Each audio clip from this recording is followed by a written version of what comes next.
ഋഷഭയും സർവ്വമായും December 25-ന്. മോഹൻലാലിന്റെ pan-Indian ചിത്രം ഋഷഭ, നിവിൻ പോളി നായകനായി അഭിനയിച്ച സർവ്വമായ എന്നീ ചിത്രങ്ങൾ ഡിസംബർ 25-ന് തിയേറ്ററിൽ. വർഷാവസാനം റിലീസ് ചെയ്യുന്ന സർവ്വമായ 2025-ൽ തിയേറ്ററിലെത്തുന്ന ആദ്യ നിവിൻ പോളി ചിത്രം കൂടിയാണ്.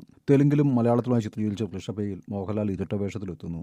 ഋഷഭ എന്ന യോദ്ധാവായും വിശംബരൻ നായർ എന്ന പുതിയ കാലത്തെ അച്ഛനായും മോഹൻലാൽ എത്തുന്ന ഋഷഭ നന്ദകിഷോർ രചനയും സംവിധാനവും നിർവഹിക്കുന്നു. സമർജിത്ത് ലങ്കേഷ്, രാഗിണി ദ്വിവേദി, നയൻ സരിക, അജയ്, നേഹ സക്സേന, ഗജലറാം, വിനയ് വർമ്മ, അലിൻ, കിഷോർ എന്നിവരാണ് മറ്റു താരങ്ങൾ. SRK, ജനാത്ത മഹർഷി, കാർത്തിക് എന്നിവർ ചേർന്നാണ് രചന. ഛായാഗ്രഹണം Antony Samson, editing KM Prakash, sound design റസൂൽ പൂക്കുട്ടി.